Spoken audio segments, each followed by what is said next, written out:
Praise the Lord. ஜனவரி 11 இன்றைய தின வாக்குத்தத்த வசனம்.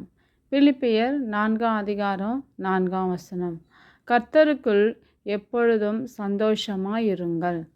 நாம் எப்பொழுதும் சந்தோஷமாய் இருக்க வேண்டுமென்றால் கர்த்தருக்குள் இருக்க வேண்டும். நாம் கர்த்தருக்குள் இருக்க வேண்டுமென்றால் கர்த்தருடைய வசனம் நம் இருதயத்தில் இருக்க வேண்டும். கர்த்தருடைய வசனம் துக்கத்தில் நமக்கு ஆறுதல் தருகிறது, பலவீனத்தில் நம்மை பலப்படுத்துகிறது, குழப்பமான சூழ்நிலைகளில் நமக்கு ஆலோசனை தந்து நம்மை வழிநடத்துகிறது.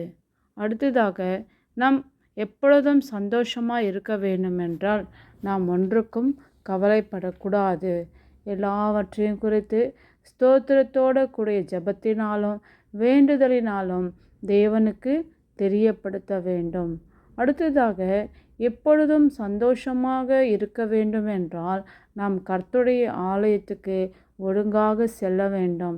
ஏசாயா 56 வாசிக்கிறோம், என் ஜெப வீட்டிலே அவர்களை மகிழ பண்ணுவேன். கர்த்தருடைய வசனத்தினாலும் ஜெபத்தினாலும் கர்த்தருடைய வீட்டிலே எப்பொழுதும் சந்தோஷமாக இருக்க கர்த்தர் தாமே நமக்கு உதவி செய்வாராக. ஆமேன்.